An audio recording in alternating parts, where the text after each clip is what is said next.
your host, Enzo Mecca. I'm continuing this series on practitioners that read for us. Some read oracle cards, some read angel cards. Today we have Sheila Bicknell from Blue Water Oracle. Welcome, Sheila. Thank you. My pleasure to be here. And she's going to read for us. I think we decided that you were going to do a general reading for everybody. Yeah, that's what you thought would be a little different from some of your other people, and I'm happy to do that. Good, because I hate being the subject of of all these readings consistently. Anyway, so I'd be happy. And there's only so many readings you need in a short period of time. Yes, yes. So the one and only question before we get going is, I'm always curious how practitioners get their information. For example, some people talk to their guides, some people just feel it. So I'm curious, hopefully some of the viewers are as well. How do you get your information? How does it come to you? Yeah, it's a great question, and it's fascinating to me as well when somebody really asks me, because then I have to think about how do I do this. So I would say that I'm claircognizant in the sense that the information just comes to me. I also really have a clairsentient where I get a lot of feelings. So I can be shuffling the cards and already feeling if this is going to be an intense part of the reading, or if there's something else going on with the person. I can get feelings from them. And I can get that even if I'm not working with the cards. So the real intuitive side doesn't have to be with the cards. But it is a bit like a really, really rapid download of information. So sometimes I will ask, if you like, I will ask the information for clarification on something if I'm really trying to get more detail. But quite often now I'm not even conscious of the discussions. It just happens. It's so fast. So okay. I do believe I'm getting guidance from the person's highest self. Some people would think of it as their soul.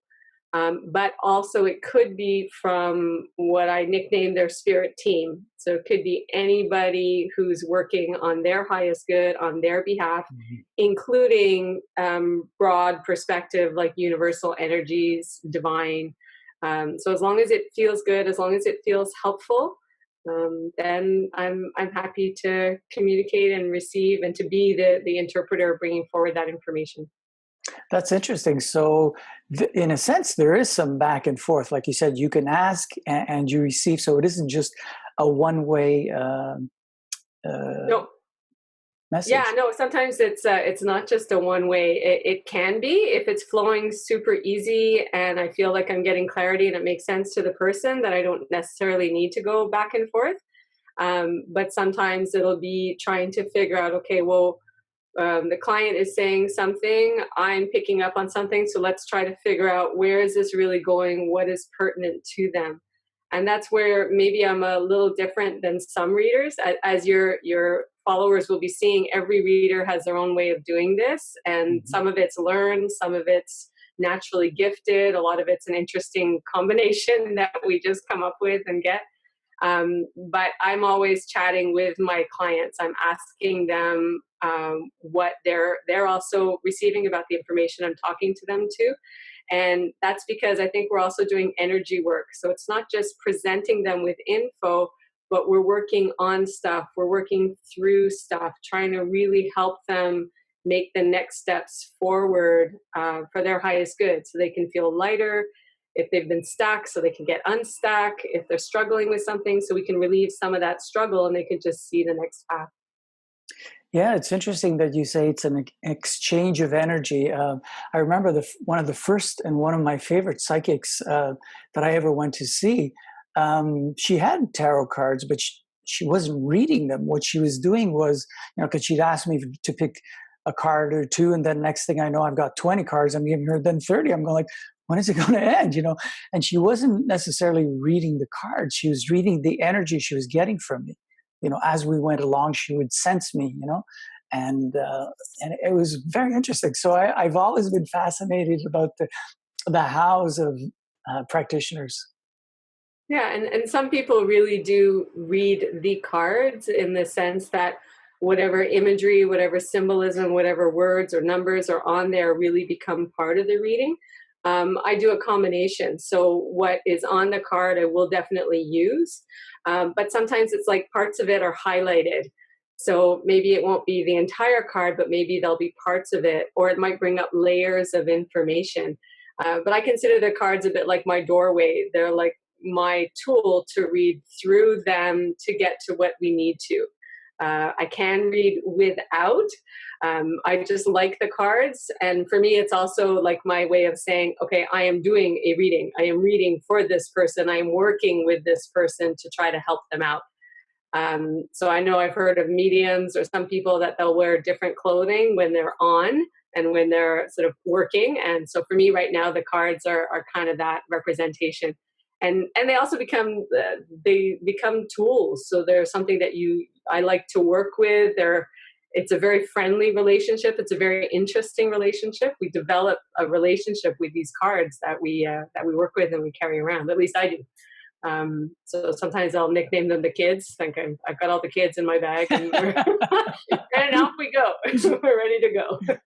I think And they do. It's for some people. Like I know it sounds really weird, but they do have their own personalities. We get to know them. We know what they represent. I know what. I have one deck that has its own time when it wants to work or not, and the other ones always know that they're on and they're working.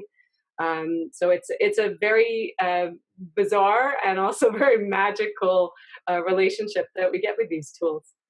I love that bizarre and magical. Good combo. Well, But you, I sometimes put it like to give people an analogy of a tool. If you were to think of the great painters in history, I am not an artist in that level, but I would imagine that they have the palette that they work with the most. They have the paintbrushes that when they hold them, they really know how they feel. They know how they're going to put the paint onto the canvas. So to me, it's a little bit like that. They're tools that we develop a relationship with, and we really get to know how they're going to work, and they get to know how we work, and then we work together as a team from there. I like the way you were talking about the cards being a gateway. In a sense, like what you were inferring was that you don't actually need them. It's just a tool that you use to seem, how could I put it, believable, perhaps. Um, and the Yeah, reason I it say this can is be. I was experimenting with one of my own abilities, and I could actually do it without any tool at all. I could just sit there and do it, but it was difficult to, how could I put it, sell it to the person or make them believe that I'm actually doing this without doing something else as well. So in a way, I understand, but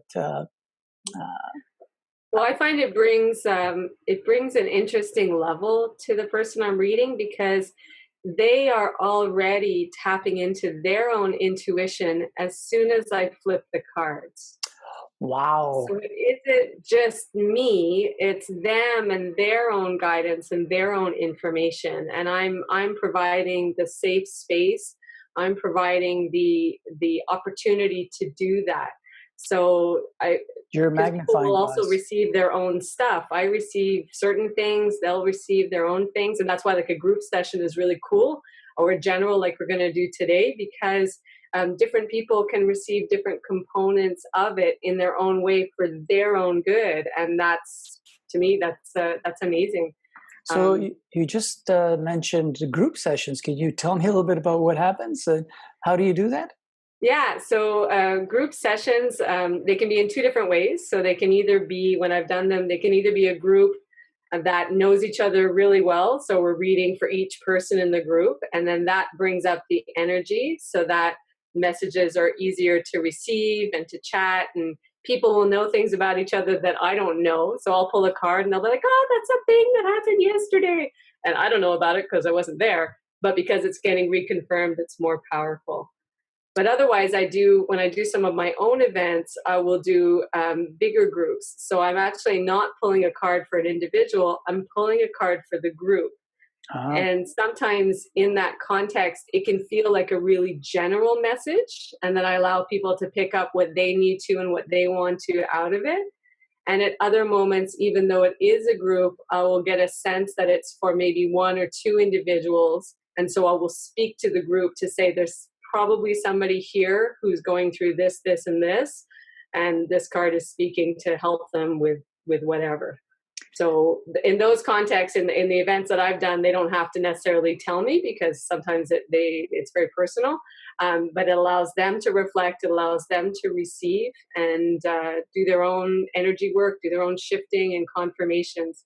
So I love doing group sessions. They're fascinating, and the cards are interesting because they'll confirm stuff for different people at the same time. So it's really quite amazing how it can happen. Excellent. Thanks for giving us the info on that. That's very interesting. Okay, so I presume you're using oracle cards, or all of my decks that I generally use are oracle decks. I do have tarot cards. I started with tarot cards, and I have one in my office. I have a couple that are tucked away. But the cards that I use, that I feel the most connection with, are oracle cards. But I have 4 decks that I use most often, so I will intuitively pick which deck wants to come out for any part of the reading. I have a 5th one that somebody gave to me. Somebody gifted me recently, and so that one I'm just sort of getting to know a little bit. But most of the time I'm working with 4 decks, and they're all different oracle cards, and they all have different themes, different energies. So what I like is that they can work together. Sometimes they're confirming things within the same reading. Sometimes they're just chit-chatting and bringing in completely different subjects. So they can bring a different perspective to it, to the clients. fascinating. Yeah. Okay, how would you like to proceed, Sheila? Well, what I would like, since we're going to do a group one, and everybody, whenever people listen to videos, they're zipping in online from their own stuff, whether they're at work or at home. So if you wouldn't mind, I'd like to do just a little prayer intention that I usually do before I do readings with people. And then we'll pull cards and see what comes up. Alrighty. Okay, Let's great. go.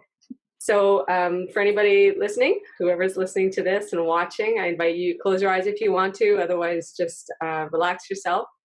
I'm going to take a nice deep breath. And I'm just going to do my little intention prayer. So I connect to the earth through the earth. I connect to my heart through my heart. I connect to these cards and to all that is spirit. May the wisdom, love, and truth of those who will receive and listen to this video and these readings come forth for them. I ask for white light protection around all of us, this space, this video recording, this session, these readings, and all of the people involved.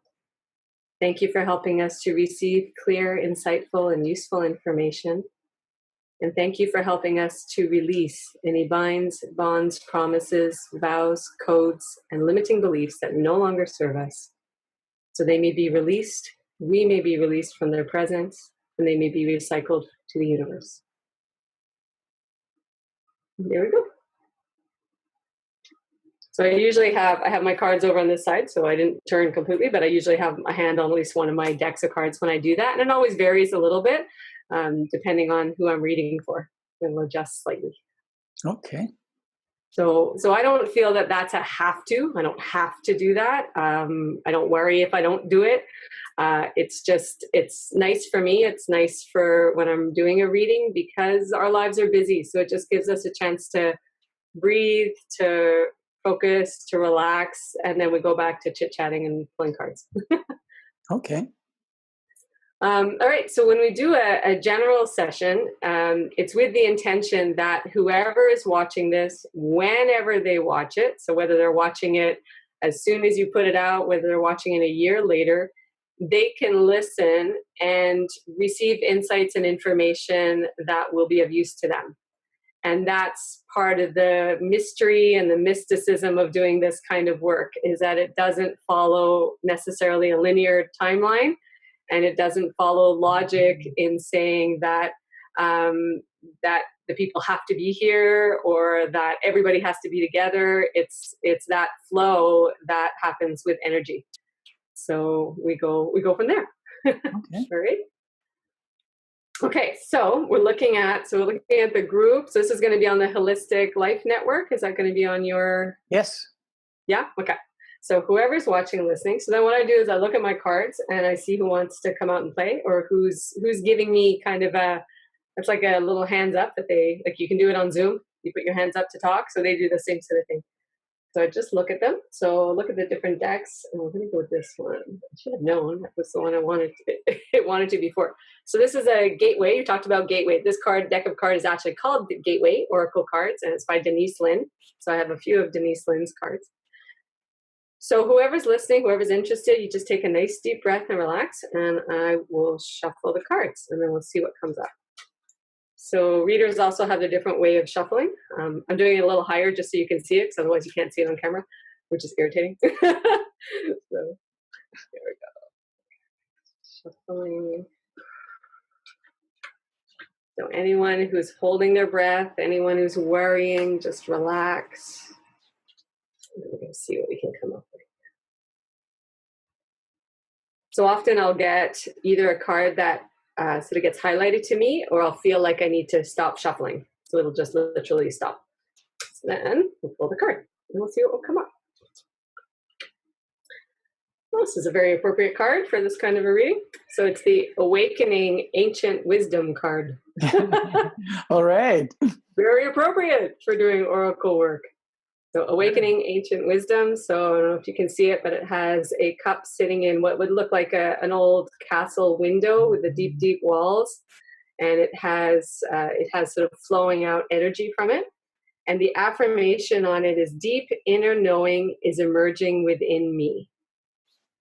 So deep inner knowing is emerging within me.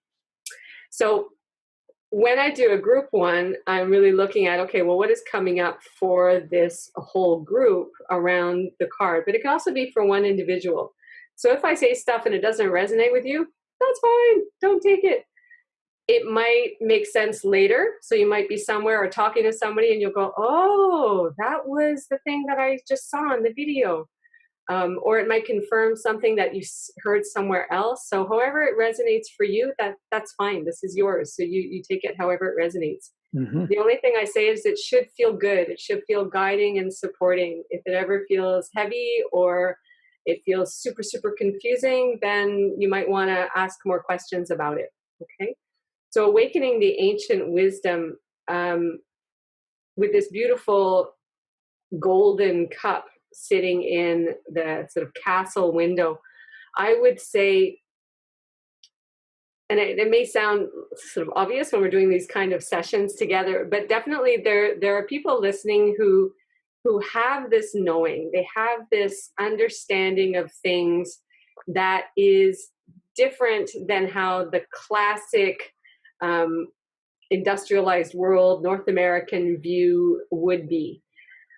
And for some of these people, like me, I've learned to work with it and to sort of accept it and to fly with it and have a good time. But for some other people, it presents a real challenge. It presents how to balance regular, maybe working life, family life, with something else that doesn't quite fit the mold. And especially if you've been brought up in a family that never talked mystic arts, never talked psychic stuff, never talked other than maybe classic religion or other than sort of classic science perspectives, this can present a real internal battle. So a bit like in the cup, I'll show the picture again, a bit like in the cup, how it's just sort of flowing out and flowing really gently. What I would like you to do, if any of this resonates with you, is just take a little bit of that weight off your shoulders. You don't have to be carrying all of the mystic arts on your shoulders today.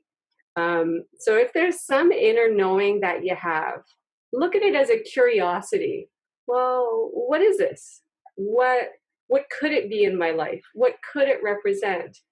And then take that curiosity a little bit further. Are you invited to look at a book? Are you invited to do some reading, to watch a video, to go to a course, or to chit-chat with somebody, to chat with someone like Enzo or me or other practitioners?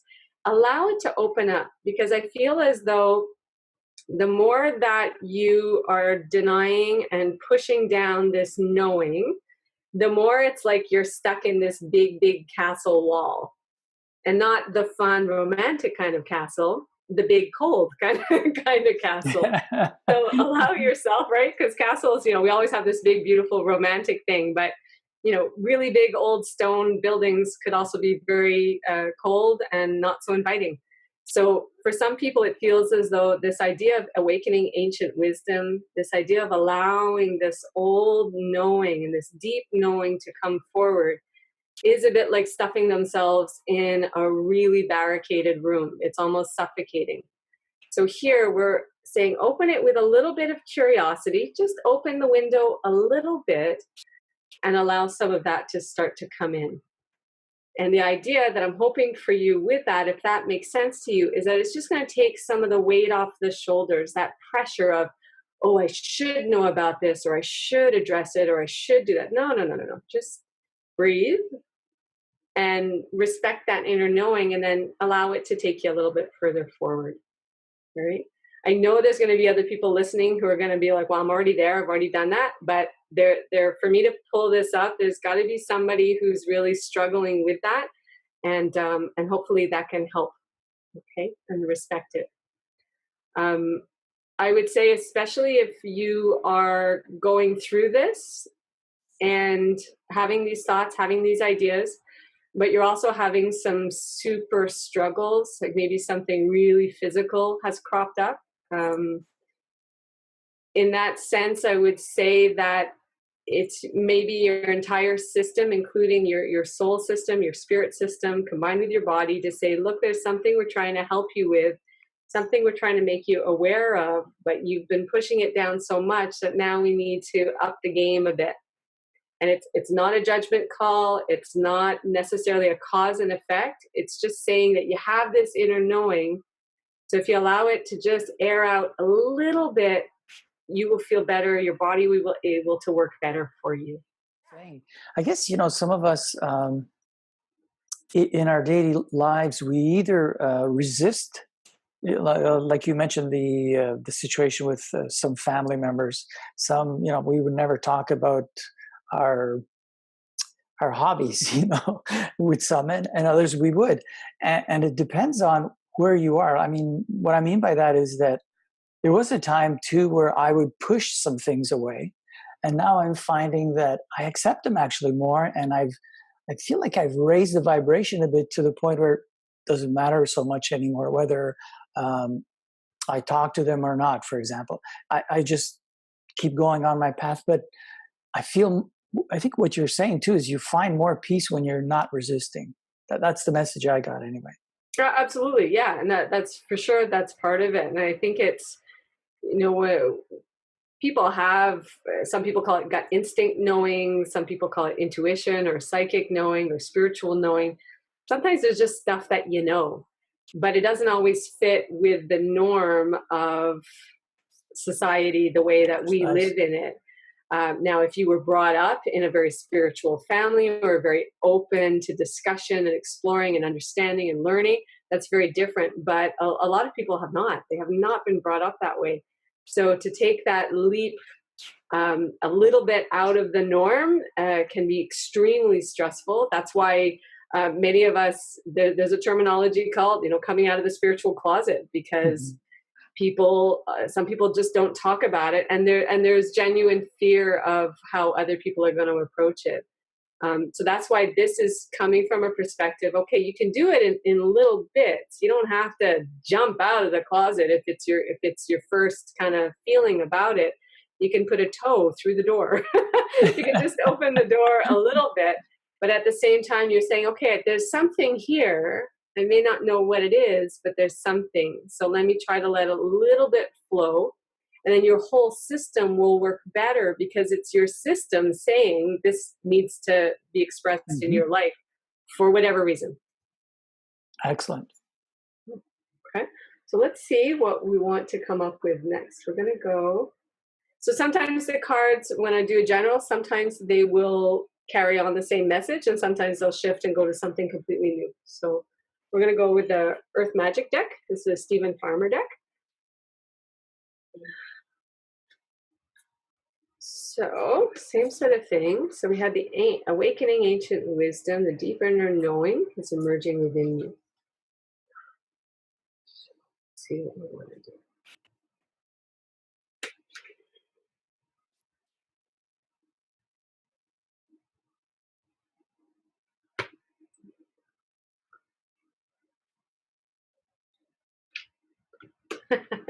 So, there's definitely a magical theme today. We've got a magical theme here. We got the fairies, earth magic. Okay, so it is the one of the most magical cards in this deck. The deck is called Earth Magic, so it's the theme card in that way as well. And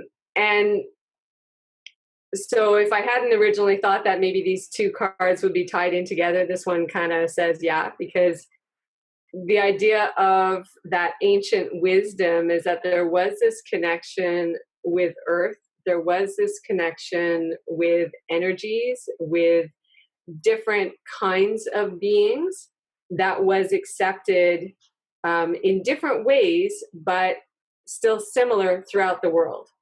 So some people think that it's only one area of the world that had the idea of stuff like fairies. But no, it's pretty worldwide. They just referred to them differently. They might have attributed slightly different information or ideas, but it's always with that that you're connecting to something that will be helpful, or at least that's the way I see it. So when it comes to fairies, some people talk about them as being sort of mischievous and a little bit tricky. I think they do have that component, but I also think that they have that real deep connection with the environment, with ecology, with the earth, which we know is so pertinent in our world today. But they're also sort of sparkly and fun, and can be great when you want to manifest stuff, or can be great when you want to bring things into your life. And so when you talked about the clairs, this is where for me sometimes I will get a clairvoyant aspect. So it doesn't always come in; it will sometimes, in the sense that I will see things sort of in the mind's eye. So it's not like I see you; it's not like I see the cards. It's almost like a faint imagery, the way that I think some people would see spirits or ghosts. It's Okay. sort of there, but not there. And I know it's not with my eyes, it's with a different part of me Mhm. that sees. So I will go places sometimes and see spirits or fairies or other things. Um, so what I would say with this card is, again, it's awakening that sort of ancient knowing that we are connected in way more ways than most humans would like to think. Yes. Right? That sometimes people just don't want to go there, which is fine. But there are different layers of connectivity between humans, and then between the earth, and also between others that are here living sort of side by side with us, but different because we don't see them all the time. But energy wise, they're there and they're still really pertinent. So for some people, I would say a little bit this really feels as though it's to people who are kind of exploring this sort of subject matter, this interest. So for anybody who's listening, who's already really in this and loves it, I would say just send your energy to everybody else who's curious but really not sure, a little bit worried about where this stuff could take them. Um, so for those people who are new, I would say again, just open the idea that you are able to connect, and welcome to connect to more than just the human eye to eye experience.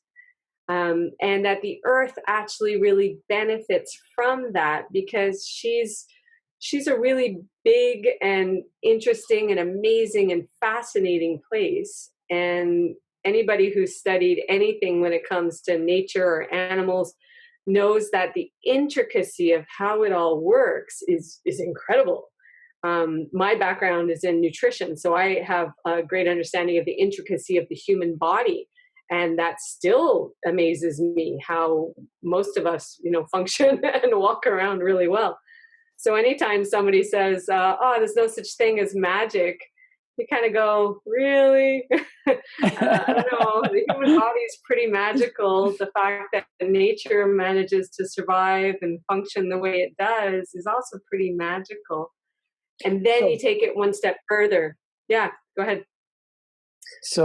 I've been following this one person that's just she's really tapped into Mother Earth, and Okay. she gets messages from her. And right now, I'm following her a bit further. She's talking about crystals and how we can heal with them, how we can set intentions and prayers in them. We can put them back into the water so that it basically the energy can be heated up and it goes into the atmosphere and everybody feels it. So if you wanted to give a positive reinforcement to the earth, to Mother Earth, that's she's suggesting this. So my question is, um, I don't know if it's so much for you or where you get your messages from.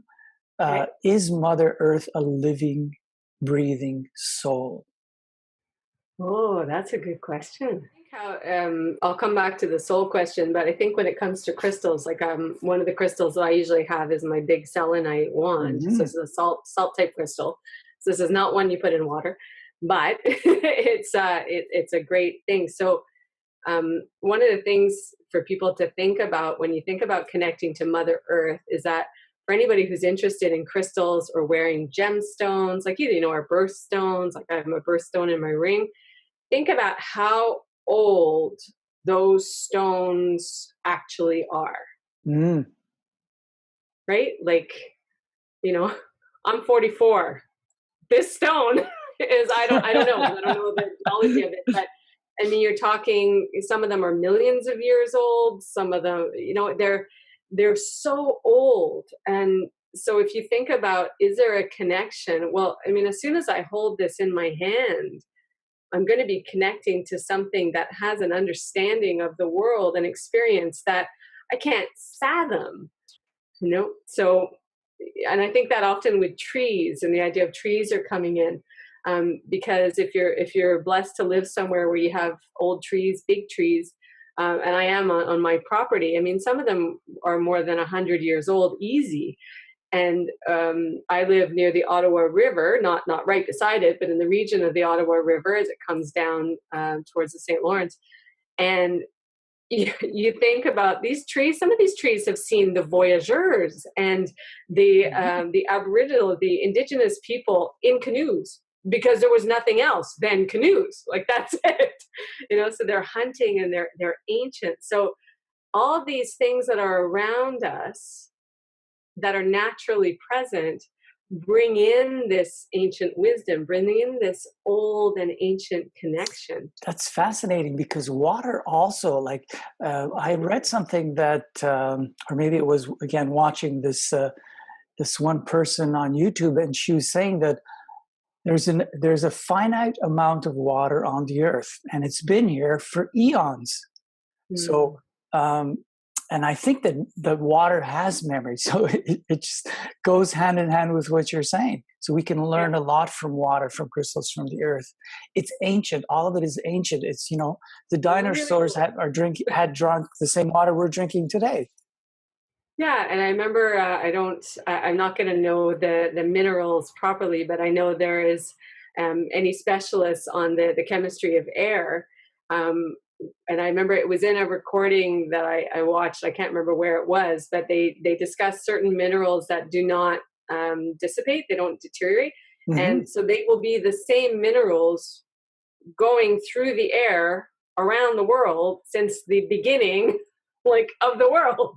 So if Fascinating. you think, that and we'll be breathing that here, we're in the Montreal region, somebody else will be breathing it in Australia. Like so when we get away from the connection thing, you can remember this kind of stuff, which is very concrete, really. Um, and maybe not in the same sort of way of thinking as something like fairies, but it might allow somebody to take that step to think perhaps it is possible that there is a different level of connection because the concrete connections of history of the what the water that we have and we share in the world, the air, like these things already connect us, and they are pretty concrete. Yeah. So I want to, on the soul question, I want to, being a card reader, what happens sometimes is if we're talking about something and the cards will be like, pick me. So this is a soul coaching deck, and it's also from Denise Lynn. So since you asked about the soul, whether the earth has a soul, I thought, or my guidance thought, let's look at the soul coaching cards. And they don't all speak about the soul in the sense of teaching from the soul, but they might give us an interesting perspective. And it would kind of make sense that that's not necessarily a question that has one answer, right? Because it's a very big answer and people have really different perspectives on it. So let's just see what wants to come up with that. Let's do this one. Oh, that's interesting. Okay. So we're asking about the earth and we get an image of the moon and the stars. Okay. So the card is a silence card with a moon and the stars in it. And I'll read the affirmation. Some oracle cards have affirmations, some don't. So it says, I am serene no matter what is occurring around me. So I find it interesting. The serenity is beautiful, right? If we could have serenity in earth, I think everybody would be happier. But also the fact that it's bringing up things that are outside of earth is interesting. So what I get from this is that it's reminding us that the connection goes beyond earth. And for some people, that's even more like, okay, you know, you're Wow. but it would be to look at, okay, so if you're going even further in the sort of metaphysical, really, what is a soul? What is the energy? Are we all interconnected on a soul level? Are our souls all sharing all the time? And that can be where the idea that we are all one can come in. So for some people, they will refer to this from the divine or the God perspective, that we're all really interconnected and we're just playing out pieces of that experience and pieces of that story. For other people, it's energy in the sense of vibration and life force energy. And for some people, it's really universe in the sense of it isn't just us and you and me here, it's all of us all over the place. And then you get a totally different level of thought process. And that's where, for some people, that idea of it awakening ancient wisdom gets really scary, because they're like, well, I'm connecting with like the entire universe all the time. So then you could breathe, breathe. You do not have to connect with the entire universe all the time. And you probably don't want to, but you can just allow, especially on days when you're feeling a bit lonely or a bit down, that there is this beautiful connection that exists between people, between nature, in the air, in the water, as Enzo mentioned. So that can be there as a support.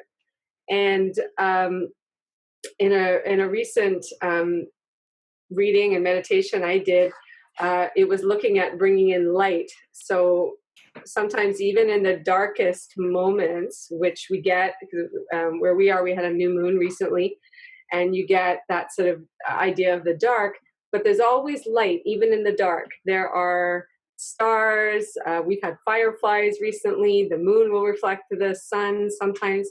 So it's remembering, I think, that this connection and this idea of inner knowing and these possibilities of other knowledge and other magic, as well as our own personal magic, brings that aspect of light to us, and that ultimately brings hope, which is lovely. Interesting. So it doesn't really answer the soul question, but it kind of does it in a very oracle-esque kind of way. Yeah, and that's it. That's an interesting thing sometimes with oracle work, is that it doesn't always give you the yes or no, because it's helping to look at things from new perspectives and to shift and to weave with your own life. And that can be both beautiful and amazing, and sometimes it can be very frustrating because you're like, just tell me the answer. But it doesn't always work like that. Yeah, sometimes it's that classic thing. The answer is always inside us. Why look outside? You know, you just have to, I don't know, Yeah. you have to believe that the whatever information you feel is correct. Belief, and also a bit what we talked about with the connections of nature, that there are intricacies that we don't always see and we don't always Hmm. understand, or we're not always ready for. So sometimes the reason that an exact answer doesn't show up is because there's something else at play. And for Exactly.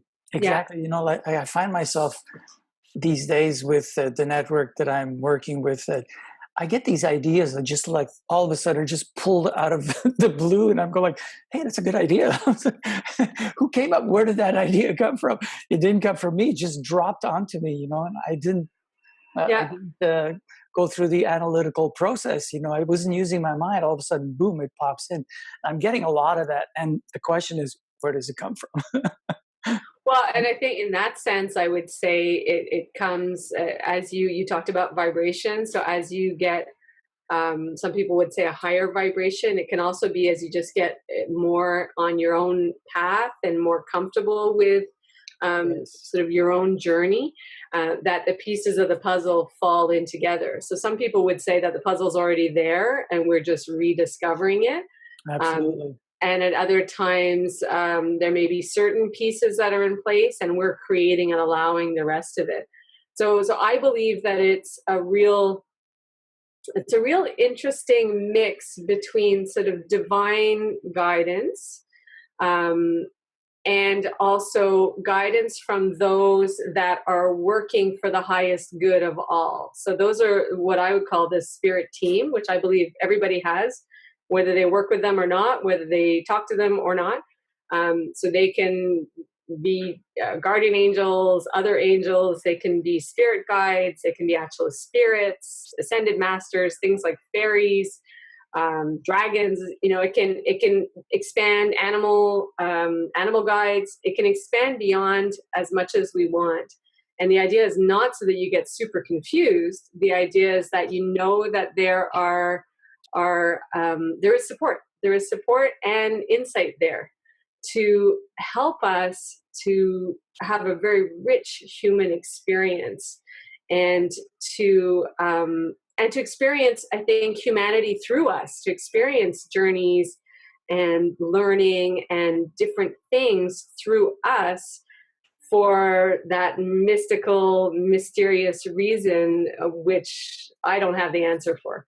Why it wants to be explored, I don't know. But it's a pretty interesting journey, and definitely an amazing adventure as the pieces of the puzzle come together.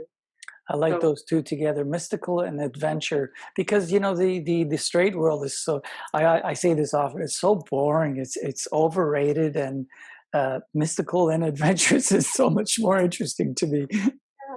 Well, and I think it's okay for whoever. So, like for today, if there's somebody who's just starting to sort of explore this, or it's having ideas that are coming up for them, that sort of knowing, that sense of connection, and it's new, then you're taking part in your own adventure, and it's up to you how you move forward with it.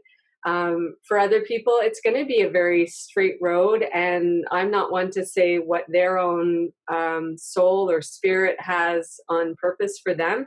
They may be living something very different, but it's whatever we're sort of uh, called to do, or that those intuitive hits. You know, when things are kind of flowing, and it doesn't mean that life is always going to be easy, because there's going to be challenging moments. But it's I think an underlying sense that there's still something good about it. There's still something connective and supportive and rewarding about life, even during those really tough moments.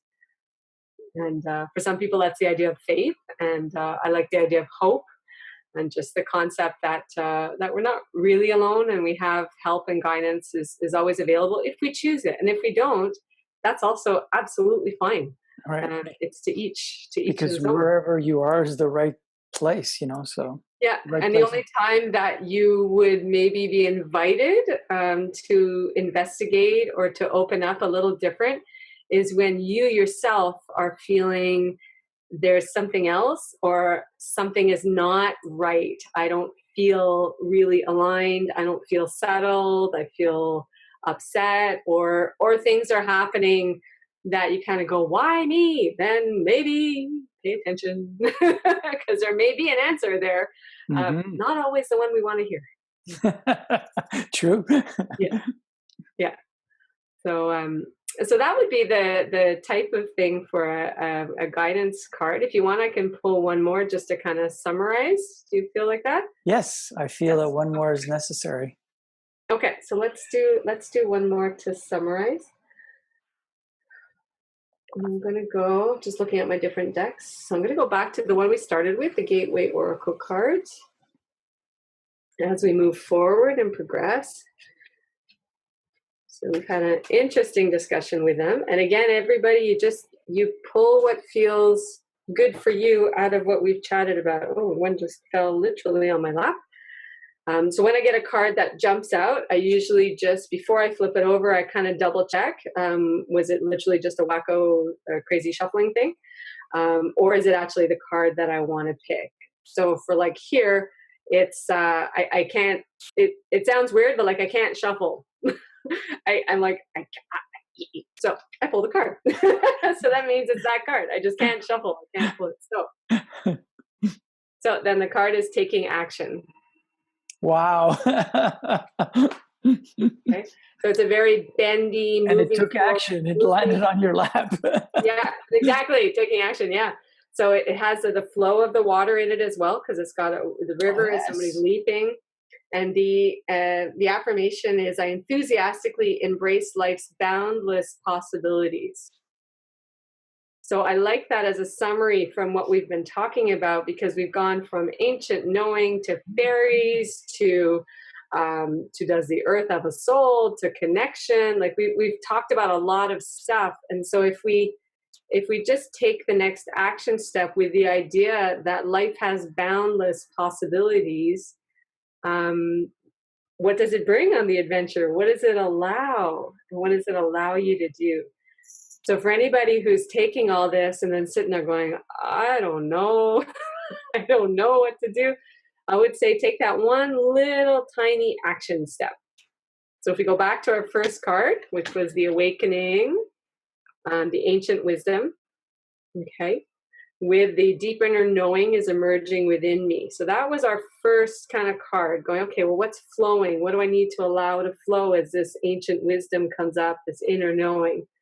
So then what would be one little action step you could take if you're not ready to make a full leap? And that's fine.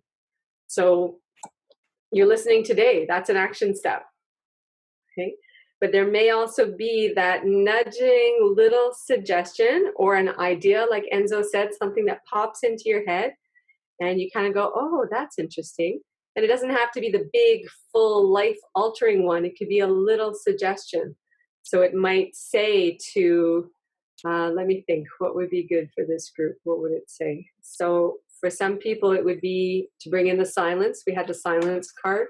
So to bring in those quiet moments so you can hear, you can feel better, you can calm the mind down. For somebody else here, there's an idea of getting really into that creative flow, that painting.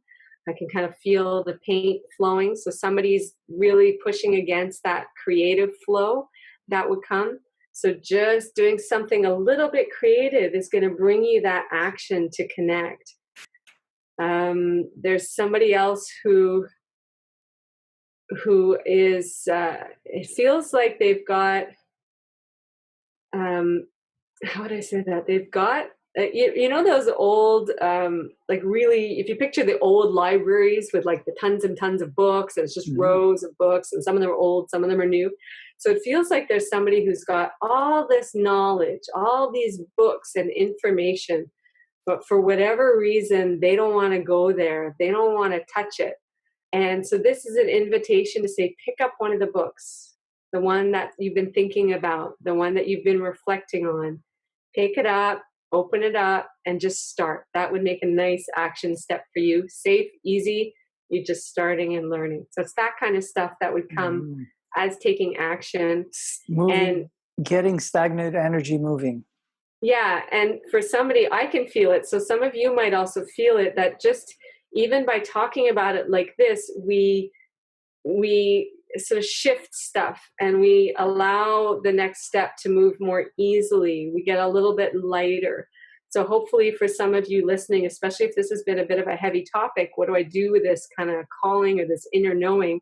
Hmm. Just that idea of taking that little step and opening up should feel hopefully easier now as you move on from listening to this. And that's the joy of energy work, is that it's intuitive, it's oracle, but it's also energy, and we can have a really lovely connection and influence on each other through doing this work. Excellent, Sheila.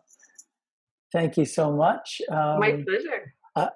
So you do have a website. Do you want to just mention your website? Yeah, so all of my online stuff is under Blue Water Oracle. So my website is bluewateroracle.com, and I'm Blue Water Oracle on Facebook and YouTube and Pinterest. Facebook, YouTube, and Pinterest. Blue Water Oracle. Yeah. What I like about you, speaking of stagnant energy, in the Holistic Life Network that I have, one of the things I want is for practitioners to stop being stagnant, to get off their butts, to go to events. And one of the things I admire about you is you're out there. You're out there in the community. You go to events. You have your own workshops. You're seen. You're heard. You're like, boom. And I like that. I hope that many practitioners take this to heart and try to follow you a little bit in the sense of where you're moving your energy. Oh, thank you. Thank you very much. Because It's a journey. It's a journey for me as well. So I understand the adventure and the puzzle and the journey. But I can also speak to when that inner knowing really comes to a place that you get a better understanding of it and you allow it into your life. There is I think that the best way to say it would be that there's a relief from resistance. You just feel better because you knew it was there.